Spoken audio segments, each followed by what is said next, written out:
Chapter 1. The Blade and the Curse. The winds of the desert planet Vandar 7 howled like a banshee across the barren plains, carrying with them the bitter taste of sand and heat. The air shimmered with the oppressive heat of the sun, and the once vibrant landscape had become a golden wasteland, as dry as the bones of ancient creatures that once roamed freely here, now reduced to fossilized whispers in the wind. Derek Falconer, the seasoned wanderer and mechanic, barely noticed the suffocating heat. To him, the scorching temperature was just another part of the job.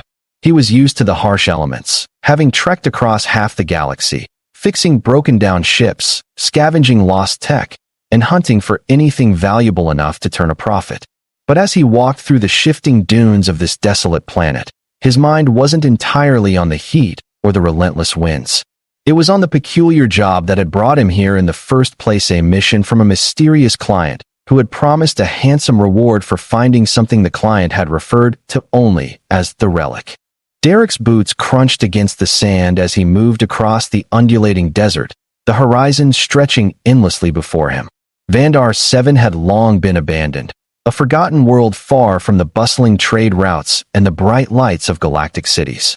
The planet had once been the site of great battles and ancient civilizations, but that was long ago. It was now a relic in itself, an uninhabited graveyard where time had stood still. As he moved closer to his destination, the heat and isolation of the place pressed in on him, but he kept his focus sharp. He had no intention of failing this mission.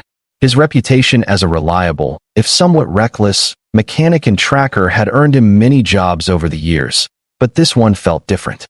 This relic was no ordinary piece of ancient technology. It was something far more dangerous and valuable, something the client had hinted at with cryptic words and veiled promises. Whatever it was the key to a vast fortune, or so he had been told. The sun hung low in the sky, casting long shadows across the sand, when Derek finally reached the coordinates that had been given to him. The landscape here was stark, and nothing of any real significance stood out. Just rocks and sand as far as the eye could see. But as he crested a small dune, something unusual caught his eye. A ruin, half buried in the sand, rose from the ground like a forgotten monument. It was a strange sight, out of place, almost unnatural. The remnants of a structure, eroded by time and wind, stood at the center of a circular clearing, its jagged edges peeking out from the dust like the teeth of a massive, ancient creature. Derek paused for a moment, assessing the situation. He wasn't sure what he was expecting, but the ruin definitely seemed significant. It matched the coordinates from the transmission, and the peculiar way it had been left untouched by time made it seem almost deliberate. There was a strange, eerie stillness about the place. Nothing moved. The silence felt thick, like the world itself was holding its breath. And then he noticed it. Lying half buried in the sand, near the base of the structure was a long, curved blade. Its hilt was decorated with strange symbols, alien designs he didn't recognize, etched into the surface of the metal, gleaming with a faint, ethereal glow. The blade itself was long, almost ceremonial in its craftsmanship, but its beauty was marred by centuries of neglect. Derek felt an odd pull toward it, a sense of unease mixed with curiosity. He had seen many things in his travels, but this was different. This was no ordinary weapon. The glow around the blade seemed to hum softly, and he could swear the ground beneath his feet shifted slightly, as if reacting to its presence. He hesitated for a moment, wondering if this was part of some elaborate trap, but his instincts told him to proceed. There was no turning back now. Kneeling beside the blade, he reached out carefully, brushing the sand away to expose it fully. As his fingers touched the hilt, a sudden, sharp sting ran up his arm, a shock of pain so intense that it made him gasp. For a moment, he thought he might lose his grip, but instead, the pain seemed to subside almost as quickly as it came, leaving a strange warmth in its place. His heart pounded in his chest as he pulled the blade from the sand, its weight surprisingly light despite its size. As he held it, the humming grew louder, almost as if the weapon itself were alive, responding to his touch. Derek examined it closely, his mind racing with questions. What was this weapon? Why had it been left here? And more importantly, what was he supposed to do with it? That's when it happened.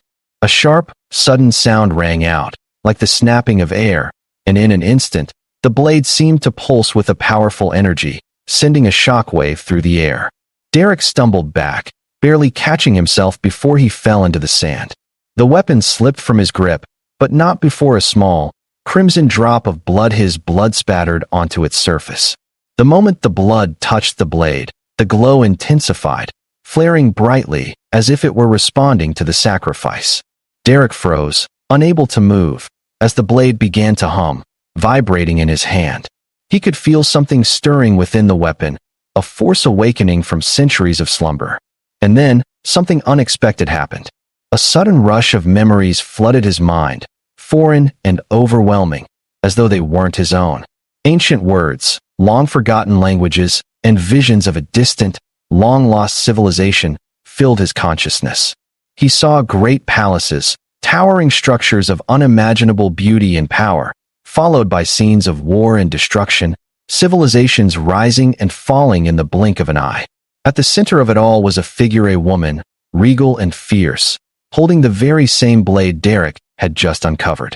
Her eyes, bright with determination, seemed to pierce through time itself, locking onto him as if she had known him across the ages. And then, just as suddenly, the vision ceased.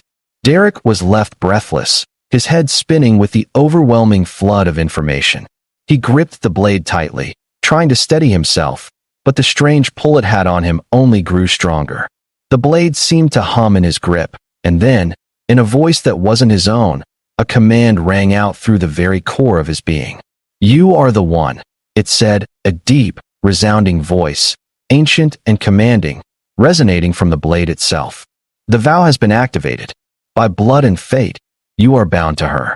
Before Derek could comprehend what had just happened, the ground beneath him rumbled, and a figure materialized before him. She was tall, cloaked in flowing, shimmering robes that seemed to change color with every step she took, her long silver hair cascading down her back like a waterfall of light. Her eyes were the same vibrant hue as the blade's glow, and her presence filled the air like a storm on the horizon. She stood before him, her gaze steady and piercing, as if she had been waiting for this moment for centuries. "You," she said, her voice both commanding and soothing, "have awoken the ancient vow." Derek's mouth went dry as he took a step back, trying to make sense of the situation. What are you talking about? I just found the blade. I don't even know who you are." The woman stepped closer, her eyes narrowing with an intensity that sent a chill down Derek's spine. "You are bound to me now," she said, the words carrying an undeniable weight. "By blood, by the ancient vow, you are my partner, my destined spouse." Derek blinked, his mind struggling to catch up with the impossible situation he had found himself in. "Wait, hold on," he said, trying to back away, but there was nowhere to go. The woman, no, the being in front of him was not merely a stranger. She was something far older, far more significant than anything he had ever encountered. "I don't know what you mean, but I didn't sign up for this. This wasn't part of the plan." The woman smiled slightly, as if amused by his disbelief. "The vow does not ask for your consent," she said simply, her tone calm and unyielding. "It was activated when your blood touched the blade. We are bound now, by fate, and there is no turning back." Derek's heart raced as the weight of her words sank in. This was no ordinary relic. No, this was a weapon that carried with it an ancient and powerful curse or blessing, depending on how you looked at it. The blood that had spilled on the blade had bound him to this strange, powerful woman and activated a centuries-old vow that now linked their fates together. And he had no idea how to undo it. Derek staggered back, his mind racing to catch up with the surreal events that had just transpired. He looked down at his hand, still stained with his own blood, which had now mixed with the ancient blade. The humming had stopped, but the pulse of energy that had flooded his veins didn't fade. It lingered, like a connection that had just been forged, one he couldn't break, even if he tried. His heart pounded in his chest, and the weight of the situation pressed heavily on him. The woman in front of him, this being from a time far beyond anything he could comprehend, was staring at him like he was something she had been waiting for, something she had always known would arrive. "You don't have to understand it yet," she said, her voice a quiet but commanding presence in the air. "But you must come with me. Your journey has only just begun, and the vow that binds us will shape the galaxy itself." Derek opened his mouth to protest, to argue that he wasn't interested in any galactic fate or ancient vows. He was just a mechanic, a man trying to make a living in a universe full of danger and chaos. This wasn't his fight, and he certainly wasn't some chosen hero or destined partner. But before the words could leave his lips, the woman's eyes, those brilliant, glowing eyes, locked onto his. The intensity of her gaze stilled him, silencing the argument in his mind. "You have no choice," she said softly, almost as though she were speaking to herself, but the words were clear. "The blade has chosen you, and in doing so, it has invoked the ancient vow. Now, we are bound by its power, and there is nothing you can do to change it." Derek took a step back, his hands trembling slightly. The weight of the blade was still in his grip, and it felt heavier now, as though the metal itself carried the burden of 1,000 years. He felt the weight of destiny, the weight of something far greater than his own insignificant life pressing down on him. "Why me?" Derek asked, his voice hoarse, the reality of what was happening slowly settling in. "I'm just a mechanic, a drifter. Why would this ancient power choose someone like me?" The woman, no. The being took a step toward him, her presence overwhelming, yet strangely calming. She regarded him with a mixture of curiosity and something else, something that might have been pity. "Because you are the one," she said simply. "The bloodline that carried the essence of the original bearers of the blade. The one whose blood has been bound to the old blood. You were always destined to hold the blade. You just didn't know it until now." Derek's mind reeled. A mechanic, destined for what? To wield an ancient weapon, tied by blood to a woman he didn't even know, a woman who seemed to carry the weight of millennia in her eyes. Nothing in his life had ever prepared him for this. And yet here he was, standing on a planet that had long since been forgotten, with a blade that held power beyond comprehension, and a woman who seemed to be some kind of living relic of a long-dead empire. "You can't be serious," Derek said, his voice barely a whisper as he tried to gather his thoughts. "This can't be real. This is some kind of sick joke, right? I didn't ask for any of this. I just found the damn blade." The woman didn't respond immediately. Instead, she stepped closer, her presence becoming more magnetic. Derek felt a strange pull in his chest, a desire to understand, to know more. And as she stood before him, her gaze never leaving his, he felt something he couldn't explain, a flicker of recognition, a bond that had formed between them, despite the chaos of the situation. "You have no idea what you've just done, Derek Falconer," she said, her voice now low and reverberating with an ancient authority. "By spilling your blood upon the blade, you've activated the vow. And now, you must come with me to fulfill your part in what is to come. There is no turning back." Derek's mind spun, his body tense as if he were trapped in some kind of web, with no way out. The desert wind continued to howl outside, but the silence in the space between them felt like a living thing, pressing down on him, urging him to make a decision. The blade in his hand was no longer just a relic. It was a key. It was a curse. It was everything he didn't want, and everything he was being forced to accept. "I don't know how to do this," he said, his voice shaking as he looked down at the blade in his hands, the blood still staining its surface. "I'm not ready for this. I don't even know what I'm supposed to do."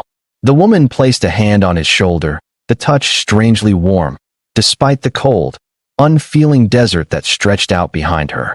Her fingers were delicate, yet her grip was firm like she had known him for eons. "You are more ready than you realize," she said softly. "You were always meant to be here, Derek. The blade has chosen you, and now we must follow the path it has laid before us. We are bound together now, and together we will fulfill the vow. Whether you are ready or not, there is no choice." Derek stared at her for a long moment, the weight of her words settling over him. She was right. There was no choice. This was his fate now, tied to this woman, tied to the blade, and tied to something far greater than he could ever have imagined.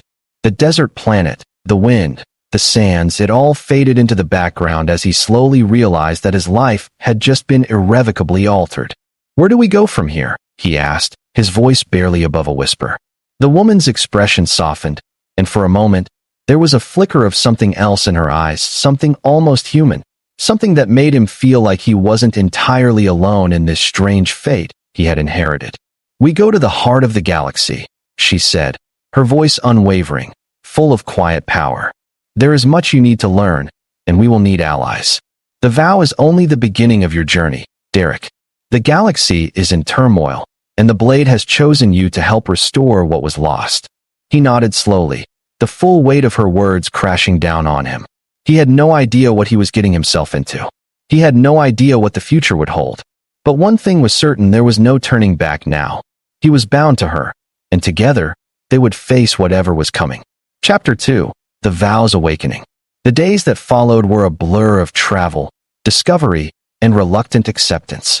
Derek had been taken aboard the ancient vessel that had once belonged to the woman before him, the one who had claimed him as her partner, her destined companion.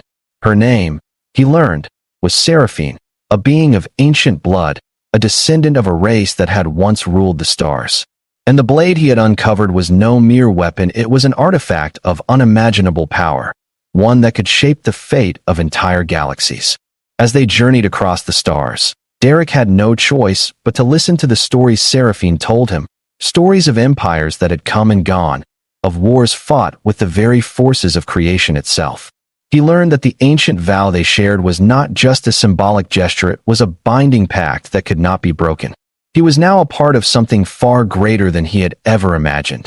And as they traveled deeper into the heart of the galaxy, Derek began to understand the true weight of what had been placed upon his shoulders. Seraphine was not the only one who had a stake in the blade's power. They were being pursued by factions who would stop at nothing to claim the blade for themselves, factions that had been waiting for centuries for the right moment to strike. The galaxy was fractured, and many feared the return of the ancient bloodline. But Seraphine's resolve was unwavering, and Derek's role in the unfolding events became clearer with each passing day. Together, they were a force, one that could bring about the restoration of the galaxy or the destruction of everything it had once been. Derek didn't know if he was ready for any of it. He didn't know if he was capable of fulfilling the prophecy that had been thrust upon him. But with each step they took, each planet they visited, he found himself more and more entwined with Seraphine and the destiny they shared. And somewhere, deep within, he realized that despite the uncertainty, despite the overwhelming pressure, he didn't want to walk away. Because, in the end, this wasn't just about restoring an empire or defeating enemies, it was about fulfilling the vow that had bound them together, and facing whatever future awaited them, hand in hand. Days turned into weeks as Derek and Seraphine journeyed through the cosmos, navigating across the stars in a ship unlike any he had ever seen. The vessel was an ancient creation, a relic from a time long past, with sleek lines and smooth surfaces that seemed to hum with a power he couldn't fully comprehend. The ship's interior was vast, almost as if it had been designed to house more than just two beings. Each chamber was adorned with intricate designs, walls that shimmered with ancient markings that seemed to change depending on the angle from which they were viewed. Some rooms were filled with technology Derek had never seen before, while others were reminiscent of a palace, rooms with high arches and ceilings that stretched impossibly far upward, draped in gold and silver, as though designed by a civilization with no limits to their imagination. As Seraphine guided him through the ship, she explained its history, though in truth, much of it seemed shrouded in mystery.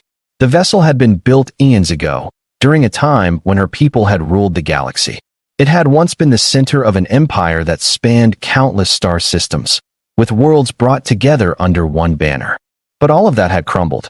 Seraphine spoke of the rise and fall of her people, of the great war that had torn the empire apart and led to the current state of galactic chaos. She explained the significance of the ancient vow, the bond that tied her to the blade, and now, to Derek. She told him that the vow was no mere ceremonial pledge. It was a sacred, ancient covenant that was activated by blood, forged between two souls meant to shape the destiny of an entire galaxy. Derek's blood had triggered it when it spilled upon the blade, and now, by the terms of the vow, he was bound to her. The connection between them was deep, something he didn't fully understand yet, but there was no denying it. He could feel it in the way his pulse quickened when she spoke of the empire, of the wars fought for control of the stars. There was something inexplicably strong in the way the blade had reacted to his blood, something more than just mechanical or physical. It was as though the blade itself had recognized him, had known that he was the one who would carry the burden of restoring what had been lost. The ship's navigation system had no real destination anymore, or so Seraphine claimed. The galaxy had fractured into factions, and she was traveling to seek out those who still remained loyal to the ideals of the old empire, those who had survived the collapse of the dynasty. They had been waiting for the right moment, for the heir to return and reclaim the throne. But what Seraphine was searching for wasn't just allies, it was the key to restoring the galaxy's balance, and Derek's role was more significant than he had ever imagined. Despite the overwhelming nature of it all, Derek tried to focus on what he knew. He had always been good with machines, with finding solutions to problems and fixing things when they were broken. But this wasn't a machine. This was an entire galaxy, and its fate was now intertwined with his own. The more Seraphine spoke of the Empire, of the ancient technologies and alliances, the more Derek realized that he had no idea how to fix this. It was beyond his expertise, beyond the simple, mechanical repairs he had spent his life doing. But Seraphine had chosen him, or fate had chosen him, and there was no turning back. Each day aboard the ship, as they traveled further into the galaxy, Seraphine would continue to share her knowledge with him, teaching him the ways of the old empire. She explained the complex hierarchies of her people, the power struggles, and the ancient technology that had once fueled their civilization's vast reach. They spoke of wars fought not just with weapons, but with political intrigue and manipulation. They spoke of treaties broken and alliances shattered. Derek couldn't help but feel like he was being pulled into a web of ancient power that he wasn't prepared for. And yet, despite his reservations, he found himself wanting to understand more, to grasp the full scope of what had happened, and perhaps what they could do to restore it. But even as the ship's systems came back online, and the ship's power began to hum with the familiar energy of a once great vessel, there was an undeniable sense of urgency in Seraphine's voice. Time was running out. The factions that had fractured the galaxy weren't just sitting idle, waiting for the heir to return. They were moving. They were searching for the relics of the old empire, hoping to find a way to take control for themselves. And in the midst of all of it, Derek's role was becoming clearer. "You may not feel it now," Seraphine said one evening, as they sat in the observation deck, gazing out at the stars. "But the galaxy needs you. You are the only one who can help me find the pieces that will restore what was lost." Derek didn't know how to respond. He wasn't a hero. He wasn't a leader. He wasn't even sure he wanted to be involved in a galactic war. But as he looked at Seraphine, at the resolve in her eyes, something stirred inside him. She believed in him. The blade had chosen him, and now there was no turning back. Chapter 3: Gathering the Allies. The journey through the galaxy became a blur of hyperspace jumps, uncharted systems, and narrow escapes. Derek had never been one for politics, for playing the part of a diplomat or leader. But Seraphine's presence, her guidance, pulled him into situations he never could have predicted. As they traveled from system to system, they made contact with factions that had once been loyal to the Galactic dynasty. Some were hesitant, wary of Seraphine's claims to the throne, while others were more open, eager to see the return of the old empire. But no matter where they went, the shadow of danger loomed over them. The galaxy was in turmoil. The once unified empire had been shattered, its worlds divided into warring factions. Some factions had turned to authoritarian rule, others to mercenary bands that preyed on the weak. Entire star systems had fallen into disarray, left to fend for themselves. And in the chaos, the power vacuum had invited more dangerous forces to rise. The fight for dominance in the galaxy was more intense than ever before, and Seraphine knew that in order to restore the balance, she needed more than just allies. She needed an army that could be united under the banner of the old empire, under the banner of the Galactic dynasty. Derek's role was clearer now. He wasn't just a mechanic, nor just a bystander in this great unfolding drama. He had become Seraphine's trusted companion, her partner, and with that came responsibilities he hadn't anticipated. It was no longer just about surviving or fixing broken ships. It was about forging a path for the future of the galaxy, a future that would be shaped by the choices they made together. As they traveled deeper into the heart of the galaxy, the factions they encountered grew more powerful, and the stakes grew higher. Every meeting, every negotiation, was a risk. Some factions were reluctant to join Seraphine's cause, unwilling to trust in the legitimacy of her claim to the throne. But others, The more desperate and ambitious factions saw an opportunity to rebuild under the banner of the old empire. And as Seraphine's forces began to grow, so did the opposition. One evening, as they sat in the control room of the ship, looking over the star maps, Seraphine turned to Derek.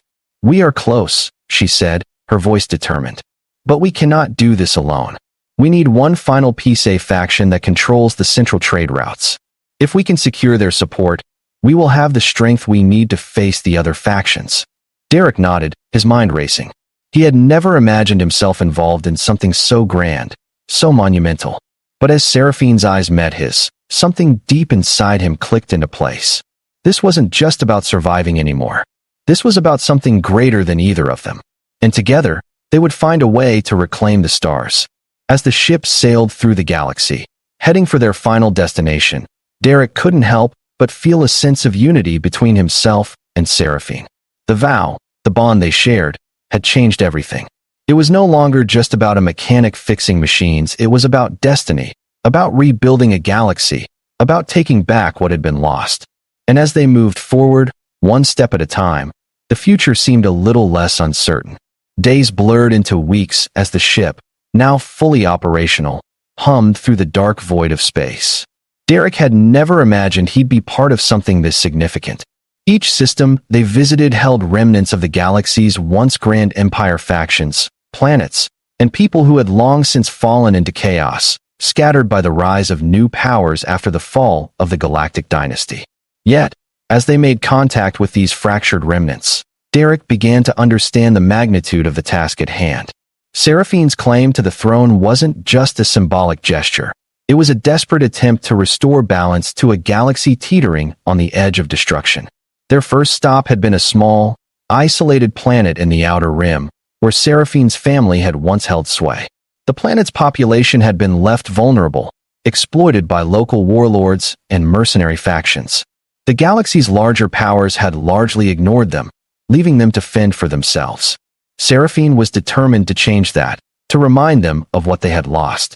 Derek, with his experience navigating politics and technology, helped in the subtle art of persuasion. His mechanical skills, though seemingly unrelated, allowed him to gain the trust of the locals. Fixing old tech, repairing weapons, and providing a sense of security helped open the doors for Seraphine's vision of the future. It wasn't an easy process. Trust had to be earned. Some factions were skeptical of Seraphine's claim, demanding proof of her lineage, while others saw an opportunity to seize power for themselves. But with each new ally they gained, the closer they came to forming a united front capable of challenging the factions that had divided the galaxy. Derek had never considered himself a leader, but he couldn't deny the pull of the cause. Seraphine's quiet determination, her resolve to restore what had been lost, inspired something within him. It wasn't just the promise of power or riches, it was the possibility of something greater. The chance to bring back order to a galaxy that had been fractured for too long. The next world they visited was the seat of one of the most influential factions, a powerful military group that controlled a key star system at the heart of the galaxy. The planet, known as Xiron 9, was a fortified stronghold, ruled by a general whose name carried weight across the galaxy. His forces were formidable, but Seraphine was confident that with the right approach, they could sway him to their cause. Derek had no interest in the political games, but he knew how to get things done. The general had no interest in empty promises, so they would have to offer something tangible, something he couldn't resist. Seraphine led the negotiations, and Derek was there to lend his expertise when needed, his mechanical skills used to repair crucial infrastructure and bolster their chances of gaining the general's support. The tension between the factions was palpable, but Seraphine was relentless.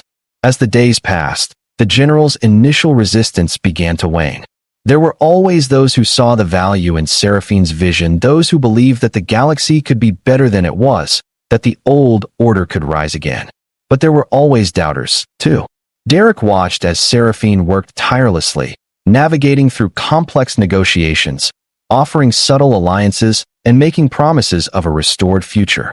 But there was always an undercurrent of tension, a sense that something more was at play, that the fate of the galaxy hung on the edge of a blade, and it wasn't just the blade they had found on Vandar 7.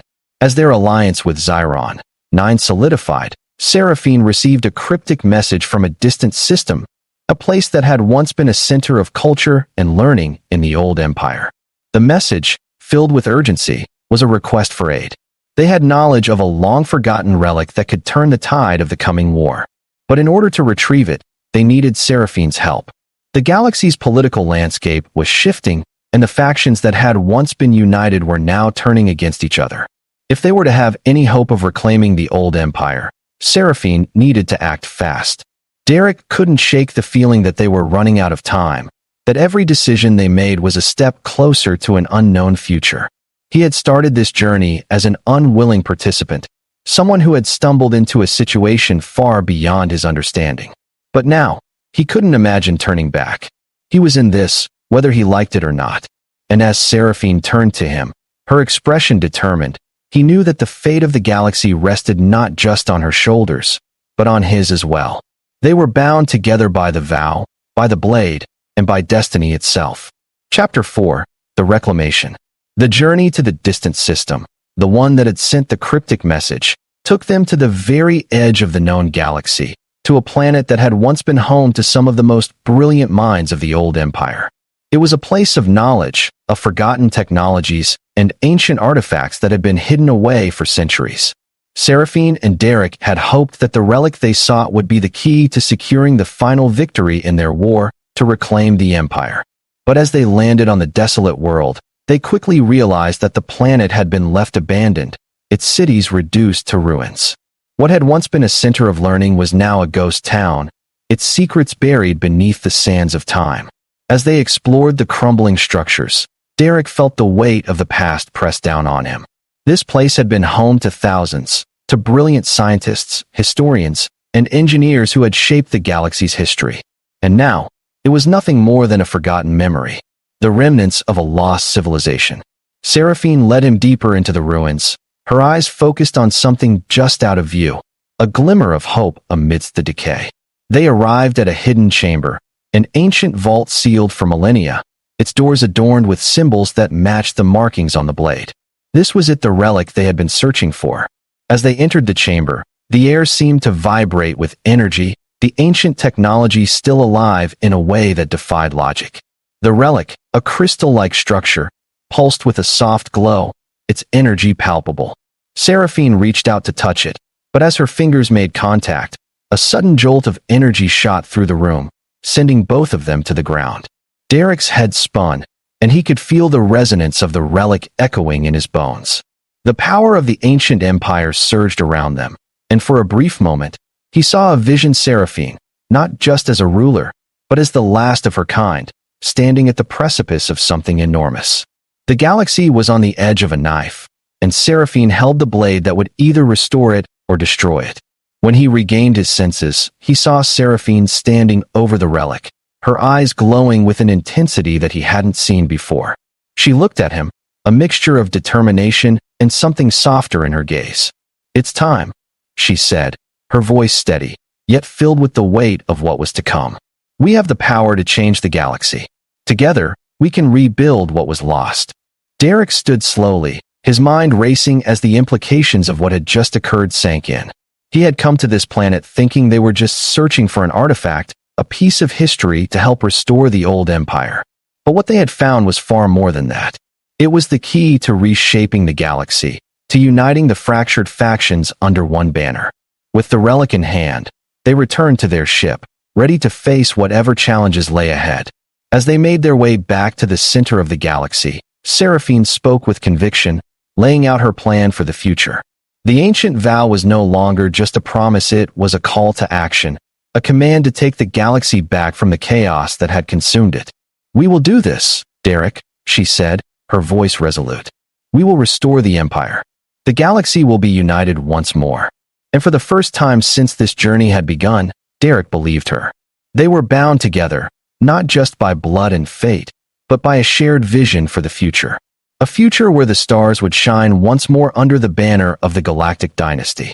The vow had been activated, and there was no turning back. Together, they would reclaim what had been lost and shape the galaxy anew.